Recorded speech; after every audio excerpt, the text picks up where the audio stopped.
So I was assigned with this priest. This is years ago. We were in the same parish, in the same rectory, and he had a dog, and the dog was great. The priest was so-so. He was a nice guy, but he was really annoying when it came to the dog. He was annoying about the dog. He just never shut up about the dog, honestly. I think he was sort of like the child that he never had, this particular dog. Everybody knew about the dog because he pretty much talked about him all the time. Like whatever homily he was given, somehow he worked the dog into the homily. He thought people loved it. I mean, I'm sure some people did, but most were like, enough with the dog. Like, okay, like, enough. Anyway, I got a dog back in April. And when I got her, I kind of made this promise to myself. I said, I'm never going to be that guy. I'm just not going to be like that guy. I'm not going to get up and somehow make a gospel connection or a homily connection to my dog. I'm just not going to do it. What's so funny? You know, it's just annoying. It's too much. It's kind of presumptuous. Like, people don't really care. So I won't do it. Except for tonight. I had a dog before this one. Her name was Kelly, and she was kind of tough. She was kind of moody and very unpredictable. I loved her. She loved me, but she really wasn't great with people. A few people, but most not. You know, we lived in a rectory. It's a public place. Like, it's not a good place to have a dog that's not very friendly. So she died about 2 years ago. When I decided to get another, I really did my homework because I didn't want to have the same experience. I got this book that was recommended. It's written by kind of like this dog whisperer guy. I watched a bunch of videos, pretty much like what you really need to do when you get a puppy. You know what? It was kind of simple. After reading the book and watching the videos, it was kind of like, it almost came down to like one or two simple principles. In fact, really came down to this, I think. It's all about what they see and what they hear the first few months of their lives. These puppies, like it's all about, the operative word was socialization. Like, they just need to meet a lot of people, a lot of dogs, a lot. Like, as much as you can. It's a very simple principle. If you socialize them well, then they're going to be very social. They're going to be the dog that you want. You know, and every dog is different. You know, this isn't like absolute all the time, but pretty much it works. Every dog is different, and certain breeds certainly are different. But kind of at the end of the day, it's like, if they hear and see important, necessary, true things from the start, right out of the box, you're going to have a great dog. But you totally got to be committed to it. It's got to be consistent. It's got to be sort of constant. It's work. But man, the end result is just like, it's a no-brainer. It was so worth it. The rule was, I kept reading about, it was 100 people in 100 days. You know, ideally, if you can get your puppy to meet 100 different people over 100 days, they're going to be great with people. Same with dogs. You know, when I got my first dog, Kelly, I didn't read anything. I watched no videos. I don't know, I just thought I knew what I was doing. I had dogs growing up, but I wasn't in charge of training them.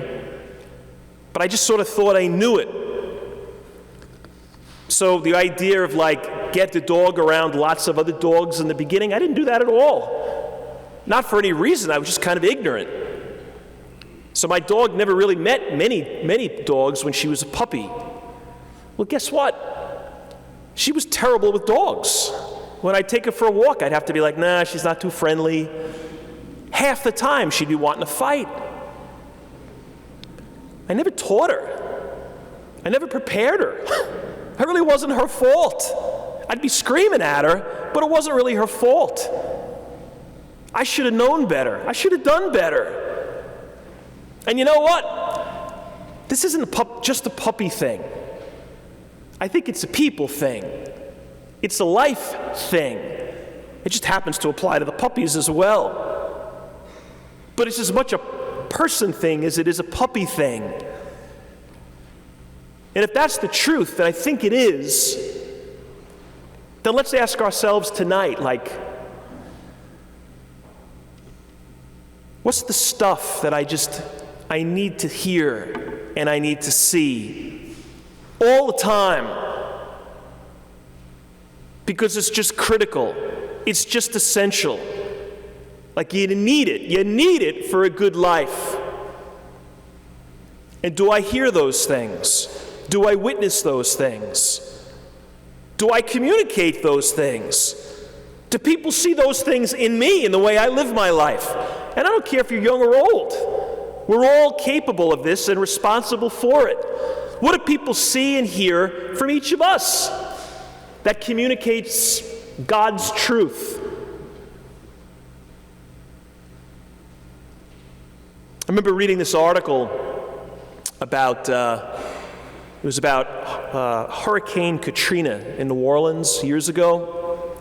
And it was an interesting article. It was written by this journalist who was there. He was on the scene in the midst of all of that misery. And he told this story. One day he was a couple of weeks into it, and he was hanging out at this sort of makeshift center. I think it was either a school hall or a church hall, some auditorium somewhere that they turned into a place where people could go to get food and water and blankets. It's exactly what we did at St. Mary's for weeks after Sandy.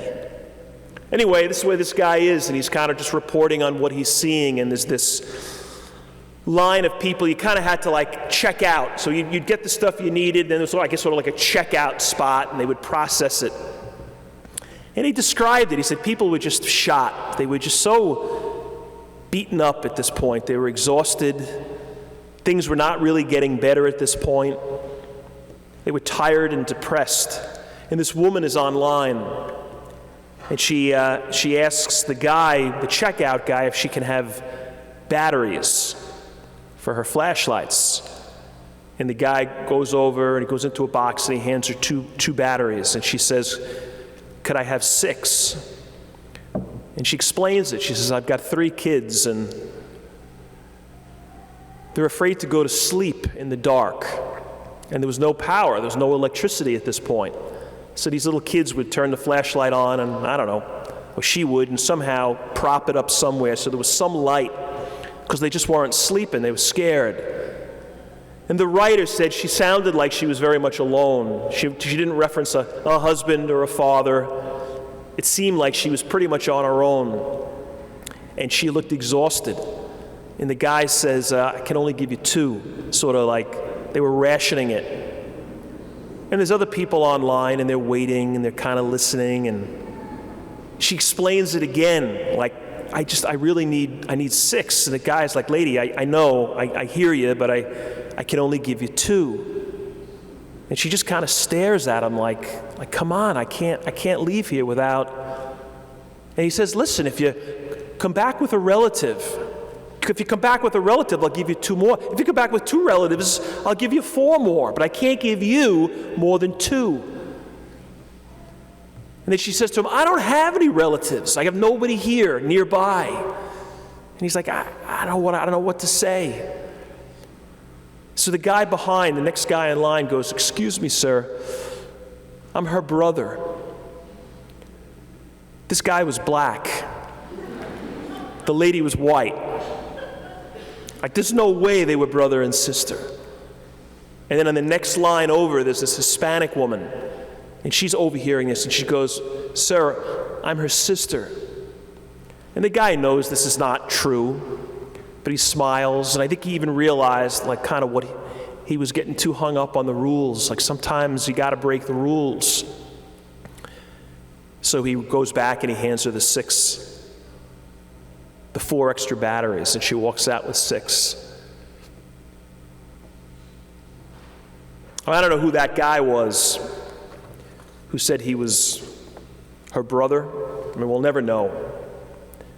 But I'll bet this much, and I can't prove it, but I suspect that guy must have heard important things from important people when he was a kid. He must have consistently heard certain principles. He heard them, and he probably witnessed them. And sort of instinctively, he stepped up and said, "Yeah, come on, like, you got to give this woman some extra batteries." And this guy kind of shifted the whole direction. She got what she needed. And she got more than the batteries. I think everybody got a little bit of light and a little bit of hope that they were all kind of needed in the moment.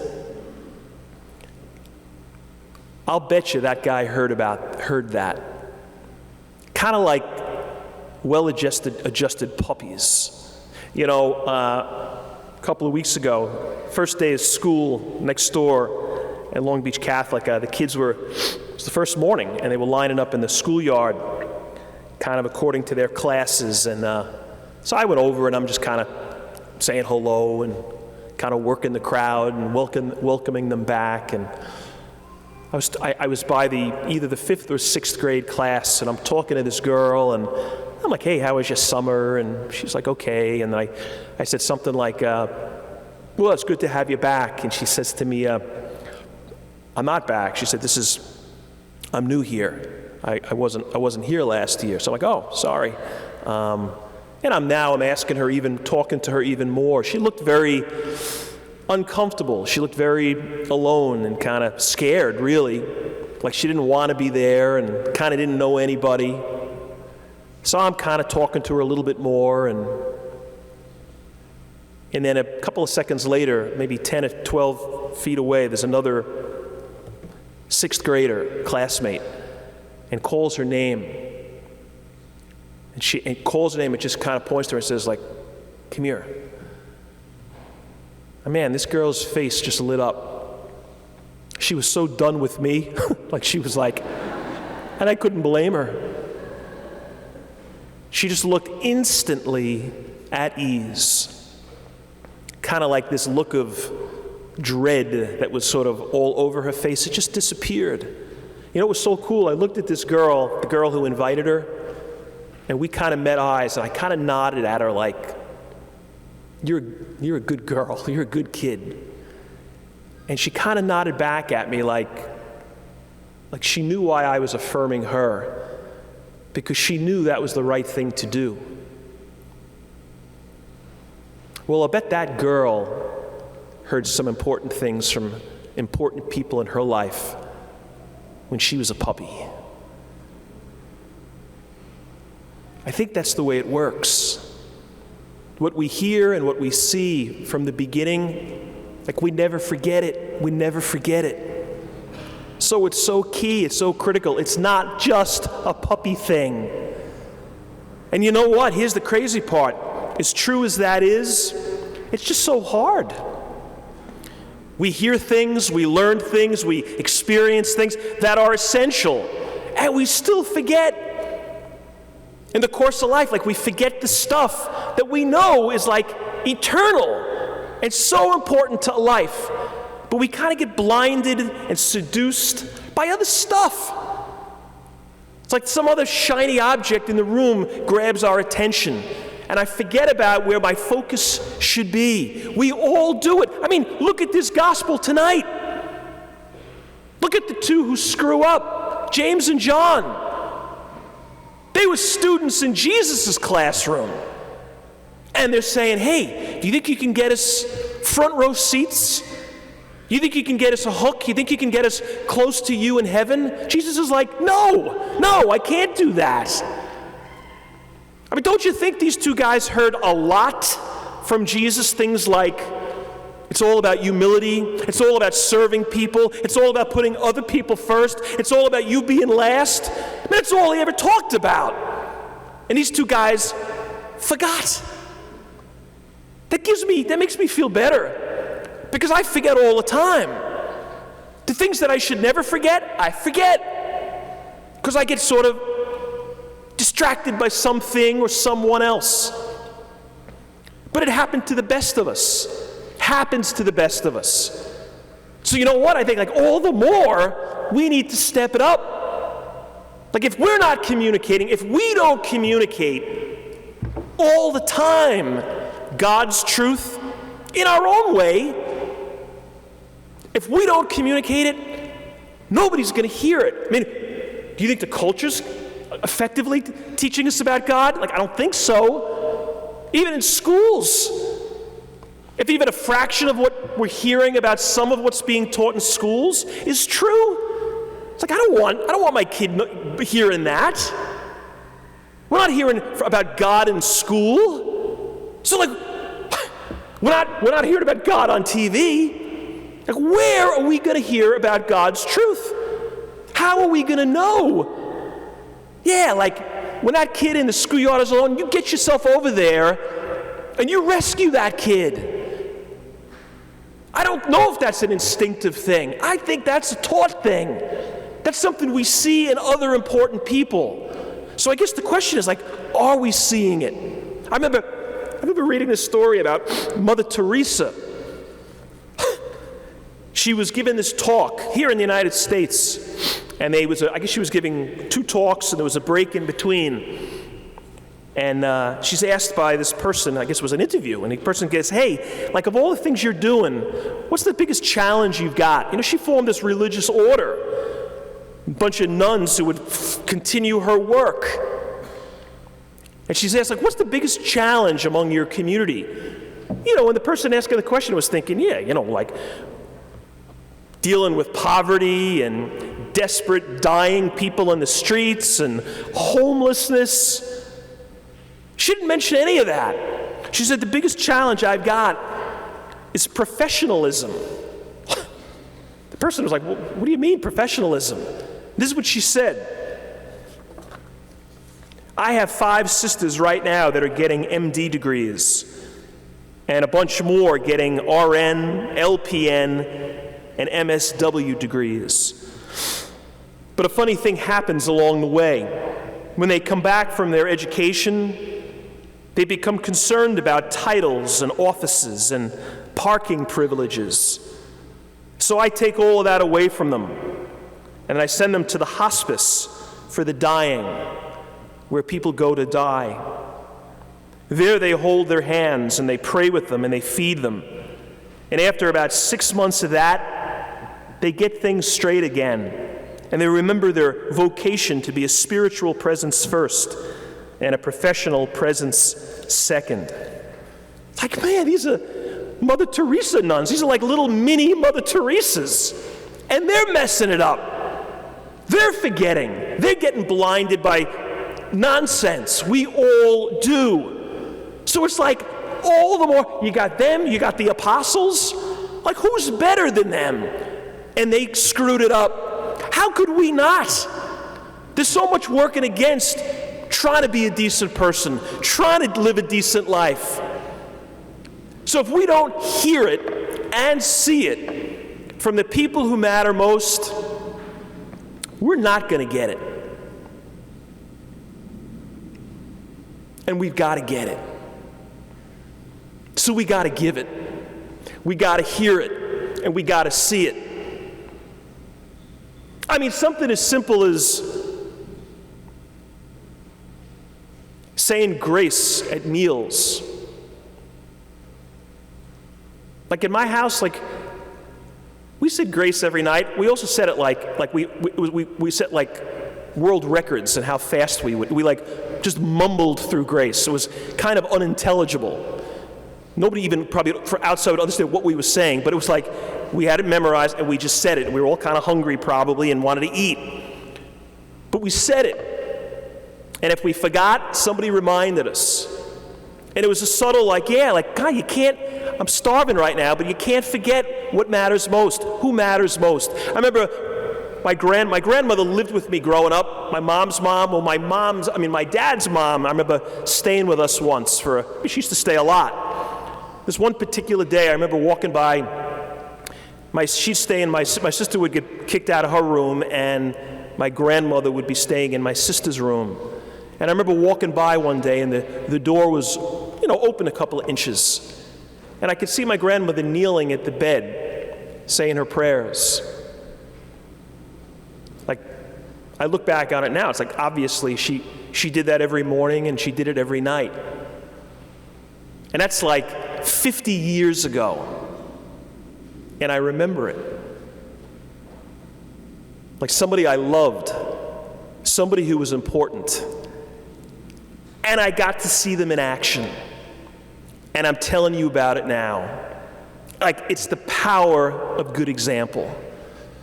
And we're called to it. Like, it's required of us, all of us. Like, don't you want to be that kid in the schoolyard? Don't you want to be that guy on the line down at Katrina who just kind of shifts things and makes things right?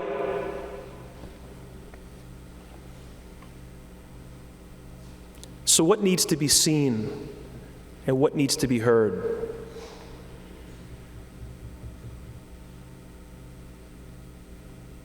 Let people hear it.